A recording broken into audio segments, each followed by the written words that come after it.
Germain! Viens donc! Es-tu correct? Oh, oui. Germain, écoute, ce qui m'arrive, c'est juste extraordinaire. Grâce à elle, j'ai l'impression d'être en train de revivre mes 14 ans. Denis, je t'avais dit de carter les filles que tu crois. Ça n'a rien à voir. Je te parle de la fille dont j'étais amoureux dans mon cours de français à secondaire 2. La fille que j'observais en gâchette puis qui me faisait tellement rougir quand elle s'apercevait que je l'observais. Tu l'as retrouvé? Ben, non seulement je l'ai retrouvé, on se revoit à soir. Hey, j'ose à peine y parler dans ce temps-là. Là, c'est comme si le destin me donnait une deuxième chance de réaliser mon fantasme. C'est quoi son nom? Ah non, c'est pas un nom. C'est plus beau que ça. C'est les 4 syllabes qui ont signifié pour moi l'éveil à l'amour et à la sensualité. Emmanuel? Madame Frigon. Madame Frigon? Ah oui, Madame Frigon, mon prof. Oui, mais Denis, quand je te dis de carter tes dates, là, c'est pas dans le but de leur offrir un rabais de l'âge d'or. Elle était pas si vieille que ça, elle avait à peine 23 ans quand elle m'enseignait, elle venait de sortir de l'université. Qu'en secondaire 2, ça avait de l'air vieux, mais aujourd'hui, la différence d'âge n'apparaît plus. Ah, ben, j'imagine, dans le fond, que tu réalises le rêve de tout homme, tu sais, pouvoir dire qu'il sort avec sa maîtresse. Ah, mais tu dois me comprendre, il me semble que tout le monde a déjà fantasmé sur un de ses profs, tu sais. Non, pas vraiment. Même que l'année qu'on a eu le frère Eugène, je te dirais que c'était plutôt l'inverse. Puis, il y a peut-être aussi que t'es pas allé à l'école assez longtemps pour vivre ça. Comment ça, je suis pas allé à l'école assez longtemps pour vivre ça? Je te ferais remarquer que j'ai quand même un secondaire 9. Secondaire 9? Oui, oui. 2 fois secondaire 1 plus 3 fois secondaire 2 égale 9. Non, Germain. Égale pas 9, égale 8. Ah, maudis-moi les fractions, là. Pas grave, Germain. On n'est pas tous obligés d'avoir un doctorat, quand même. Ah, facile à dire quand on a étudié. J'ai l'impression d'être passé à côté de quelque chose. As-tu une idée de tout le temps que j'ai pas eu la chance de perdre en allant pas au cégep? C'est pas toi qui as lâché? Non, non, moi, j'aurais continué à redoubler indéfiniment, mais... À un moment donné, mon père a eu besoin d'aide, sa femme. Ah, puis ça a fini là. Ben. Ah, mais j'en veux pas à mes parents, remarque. Ils ont tout fait pour me consoler. Je vois encore papa, qui avait l'habitude de déverser l'huile de sa sagesse sur le feu de mon désespoir. Il me disait, Germain, il n'y a pas un diplôme qui va te donner la valorisation puis la dignité que tu vas trouver à l'école de la vie. Fait que là, arrête de broyer puis va pelleter le fumier dans la cour.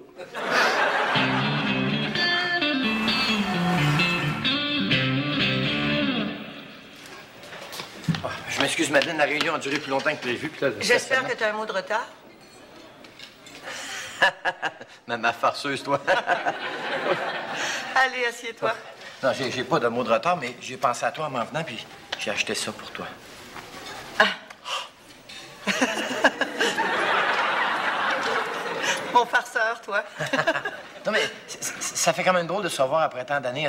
C'est comme un peu si j'avais pu courir après toi dans une machine à voyager dans le temps. Oui, mais est-ce que c'est toi qui m'as rattrapé ou si c'est moi qui t'ai rattrapé? J'entrevois de très belles choses pour nous deux, Madeleine. Oh, moi aussi, Denis. D'ailleurs, c'est le propos de notre rencontre d'aujourd'hui. Dans l'heure qui va suivre, on va déterminer les objectifs de la session amoureuse qu'on va passer ensemble. Objectifs qui sont d'ailleurs décrits en détail dans le document que voici. Tu y trouveras clairement définis les acquis que j'aimerais t'avoir vu assimiler en tant que chum au bout de 15 semaines de relation. Une liste des lectures obligatoires, celle des travaux à faire et aussi un horaire qui prévoit bien sûr une semaine de relâche pour te préparer à l'examen de mi-session, c'est-à-dire la rencontre avec ma mère. D'autre part... Oui, Denis? On commande-tu? Ah, oui.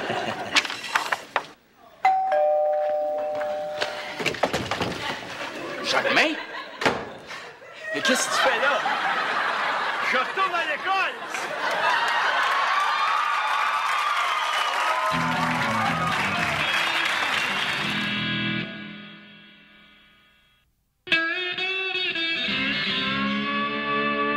Je comprends pas. 15% dans mon devoir d'histoire. Regarde! C'était quoi le sujet? Ce que les grandes cités de la Grèce antique ont contribué de plus important à la civilisation occidentale. C'est intéressant, ça. T'as choisi quelle ville? Sparte, qui, comme son nom l'indique, est la place où ils ont inventé Spark Plug. Le prof doit émailler. Je vois pas d'autre chose. Ah ben moi, oui, par exemple. Regarde, juste dans les 2 premiers mots sur la page, il y a 4 fautes d'orthographe. T'es sûr? Ah oui. Germain, puis Langlois. Ça s'écrit pas de même. Et donc, t'es-tu après te mettre de son bord, toi? Hey, tu m'as-tu demandé de venir t'aider, oui ou non? Ben, avoir su que monsieur la petite bolle m'aurait pris de haut, j'aurais rien demandé pantoute. C'est pas ça, Germain. C'est juste que je suis peut-être pas la meilleure personne pour t'aider. Qu'est-ce que tu veux dire? Ben, tu sais, ça te prendrait peut-être quelqu'un qui comprendrait mieux que moi le genre de difficulté que tu rencontres. Hein? Une personne qui est passée par là, elle aussi, et puis qui t'apporterait une aide beaucoup mieux adaptée à ta situation. Qui? Mélanie. T'es malade, Nico. Ta soeur est archi-poche à l'école. Bon, OK, elle est un peu plus douée que toi, mais juste pas assez pour que tu te sentes complexé. Hein?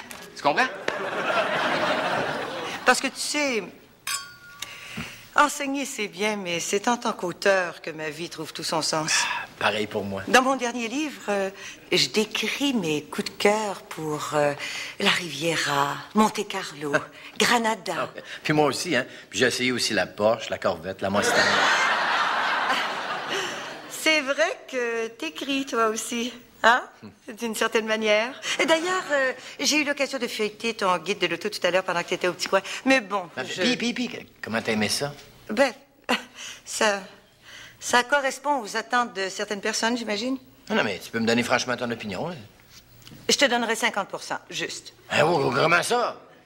Ben, prends pas ça mal. Mais, par bout, en te lisant, j'avais l'impression d'avoir affaire à un garçon de secondaire 5. Voyons donc. En plus, il y a des gros problèmes au niveau de la langue. Ah oui? Puis autre chose aussi. C'est quoi? Ça ressemble beaucoup à ce que fait Jacques Duval-Denis. Puis en tant que prof, tu peux t'imaginer ce que je pense du plagiat. De plagiat? Comment j'aurais pu copier ce gars-là? J'ai jamais lu son guide de l'auto à lui, moi. Si je me fie à ce qui est écrit sur la Acura Integra... Acura Integra. À part de ça, y a-tu un seul mot là-dedans qui est pareil au sien? Hein? Un seul? Non, c'est sûr. C'est une insulte à mon intelligence. Penses-tu que je sais pas me servir d'un dictionnaire des synonymes, quand même?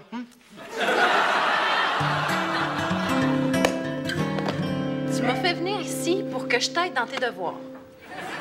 Mais je comprends pas, Germain. T'as la chance d'avoir fini d'y aller à l'école. Tu peux pas être assez masochiste pour vouloir y retourner. Hey, pense à toutes les fois où tu t'es senti humilié en regardant ta note. L'école, Mélanie, c'est pas juste une question de bulletin puis de notes. L'école, ça ouvre l'esprit. L'école, ça nous rend des meilleurs êtres humains. La preuve. Quand j'étais petit à l'école, il y avait un gars qui s'appelait Gino Agostinelli. Puis nous autres, on passait notre temps à le traiter de Pollock.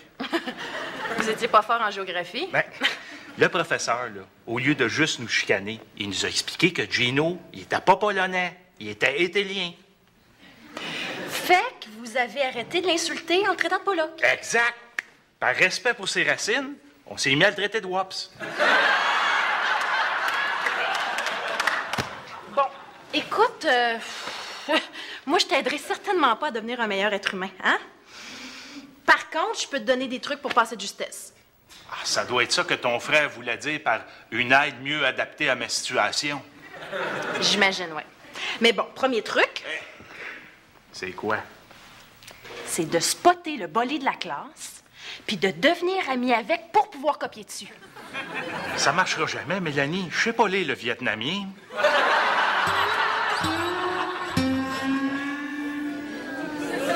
Puis, comment t'as aimé ça? Ben, ça correspond aux attentes de certaines personnes, j'imagine. Non, tu peux me donner franchement ton opinion, là? Je te donnerai 50 Hey, wow, là. Comment ça? Ben, prends pas ça mal, le Denis, mais par bout, j'avais l'impression d'avoir affaire à un garçon de secondaire 5. Voyons donc. Puis en plus, il y a des gros problèmes au niveau de la langue. Ah ouais? Il y a autre chose aussi. Oui. Oh non. Pitié, tu vas me dire en plus que ça ressemble à ce qu'a fait Jacques Duval, quand même. C'est rien, ça, Nico. Mes notes n'arrêtent pas de monter. J'ai réussi à passer mon examen de français, puis j'ai eu 61 dans ma composition. Félicitations. C'était quoi le sujet? Qui est votre idole et pourquoi l'admirez-vous? T'as choisi de parler de qui? Monsieur Moffler? Non, mon père. Tu veux que je t'en lise un bout? Ben, ouais, ça te fait plaisir. Écoute... Bon, voilà. Mon idole s'appelle Pepin. Ça tombe bien qu'il s'appelle de même, à cause qu'il est mon père. J'aime Pepin gros comme ça.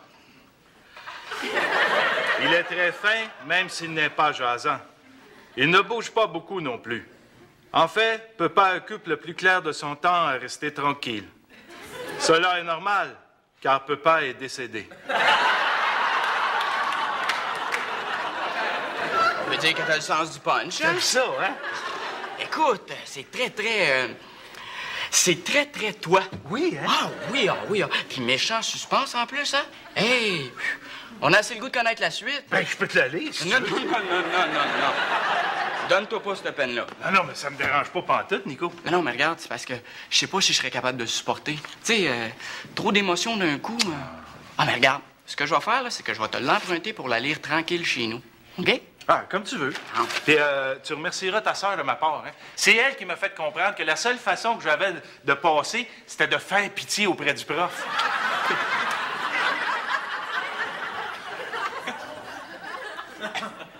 Papa, maudit que ça fait du bien de retrouver sa dignité.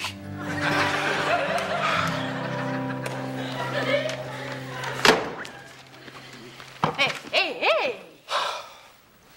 Bon, c'est quoi ça? Ça, c'est la preuve que Germain sera jamais Victor Hugo. Puis que pour certaines personnes, les études, c'est une perte de temps. Hey! C'est pas parce qu'on n'a pas 100% dans toutes les matières comme toi qu'on perd notre temps, OK? Non, mais regarde ça. 61%. C'est minable. Pis, il a passé, non? Parce que son prof a eu pitié de lui. Jette un œil là-dessus, là. On dirait que c'est un enfant de 8 ans qui a écrit ça. Puis encore. Un enfant de 8 ans?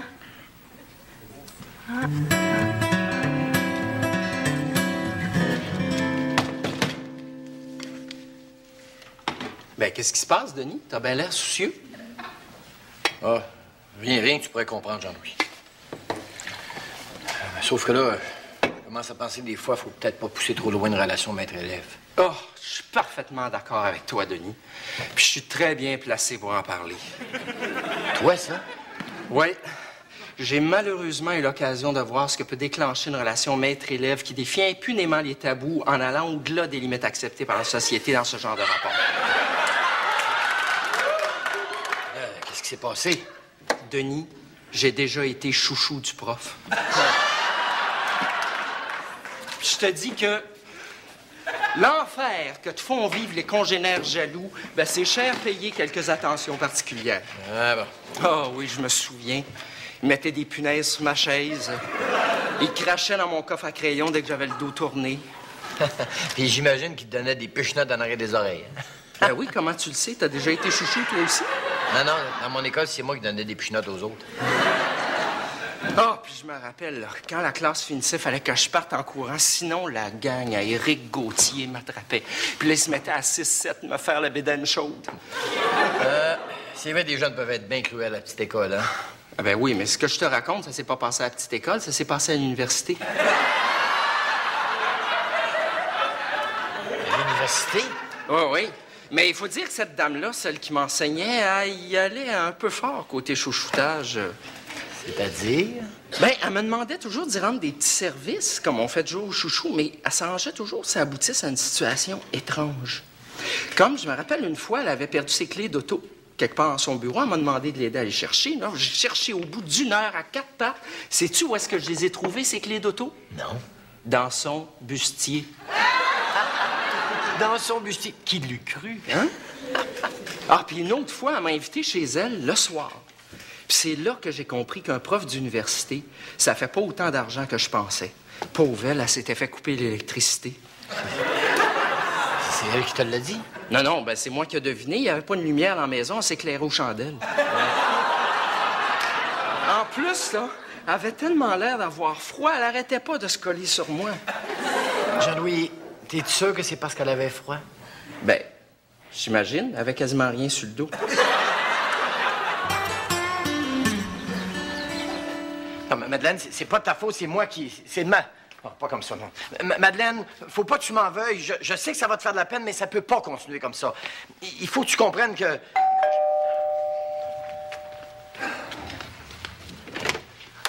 Allô, Denis? Allô, ça va? Oui, oui. En passant, est-ce que tu avais oublié notre rendez-vous d'hier midi? Ben, au fait... J'espère que tu as une raison valable pour expliquer ton absence. Ben... Non. Au fait, j'ai foxé notre rencontre. Écoute, Denis, faut que je te parle. Ça tombe bien parce que moi aussi. Faut pas que tu m'en veuilles. Je le sais que ça va te faire de la peine, mais ça peut pas continuer comme ça. Je dois mettre échec à notre relation, Denis. Hein? Puis pour tout te dire, Quoi? il y a quelqu'un d'autre. Oh non, Madeleine. J'ai rencontré un de mes anciens étudiants de l'époque où j'avais eu ma première charge de cours à l'université. J'étais folle de lui. Puis lui, pour me faire languir, m'exciter encore plus, j'imagine, il jouait au gars à qui ça fait rien. Je me souviendrai toujours de la fois où je lui ai fait chercher mes clés d'auto dans mon bustier. Dans ton bustier? Oui. Pourquoi? Non, rien. Tu vas être fière de moi? J'ai eu 98 en création littéraire. Mélanie, sur qui t'as copié? C'est le fun que tu me fasses confiance à ce point-là. Est-ce que je pourrais jeter un coup d'œil? Je suis curieuse. Oui. C'est Madeleine. Enchantée. Madeleine est prof de littérature, puis elle est écrivaine aussi. Elle va te dire que ton prof était gelé quand t'a donné cette note-là. Ben drôle. C'est excellent, Mélanie. Vraiment? Même que je me demande si ce serait pas publiable. Sérieux? Écoute, est-ce que tu aurais objection à ce que je te l'emprunte pour le montrer à mon éditeur? Ben non, c'est sûr. Ah, ça parle de quoi, juste? Ben, c'est l'histoire d'un petit gars qui explique en ses propres mots comment il vit un deuil. C'est bouleversant de vérité puis de sensibilité. Tant que ça? Oh, écoute la candeur de ça, Denis. On dirait vraiment que c'est un enfant qui parle. C'est hallucinant. Mon idole s'appelle Pépin.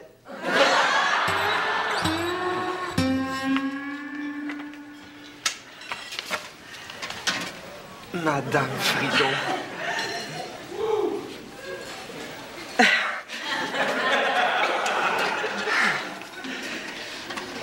Hey, je vous dis que ça me fait drôle de vous revoir comme ça après tant d'années.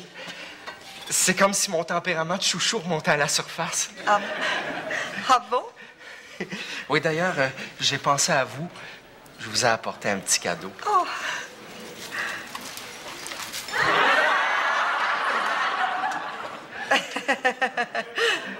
Mon farceur, va. Non, c'est pas une farce. Comme ça, tu faisais pas semblant dans le temps? T'es têteux? Ah, mais j'ai aucun mérite. Ma mère m'a élevé de même.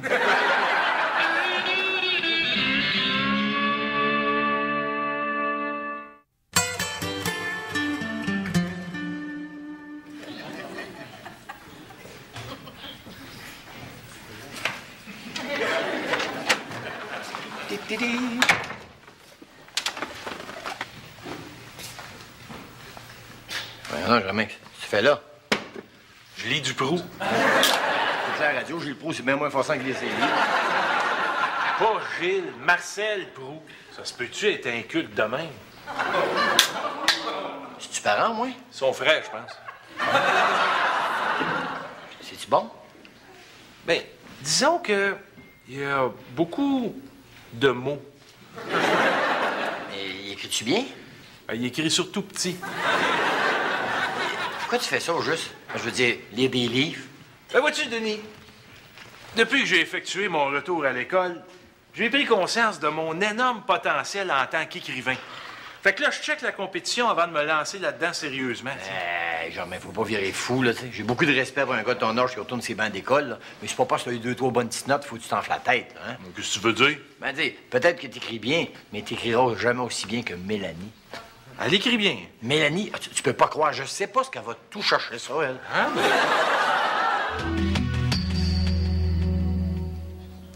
Madame, Monsieur, bonsoir, et permettez-moi ce soir de vous dire que j'aurai un insigne honneur, un singulier honneur, car je veux vous présenter un auteur de chez nous, mais qui est en lice pour le plus prestigieux des prix littéraires français, le Goncourt. C'est avec grand plaisir que je dis bonsoir à Madame Madeleine Frigon. Bonsoir, Madame Frigon. Bonsoir, Monsieur Scully. Et je précise pour le public, c'est un livre où le narrateur est un déficient mental. Est-ce que vous permettez que j'en lise quelques phrases? Je vous en prie. Mon idole s'appelle Pepa. J'aime Pepa gros comme ça. Il est très fin, même s'il n'est pas jasant. Il ne bouge pas beaucoup non plus. En fait, Pepa occupe le plus clair de son temps à rester tranquille. Cela est normal, car Pepa est décédé. Madame Frigon, c'est bouleversant. Merci, Monsieur Scully.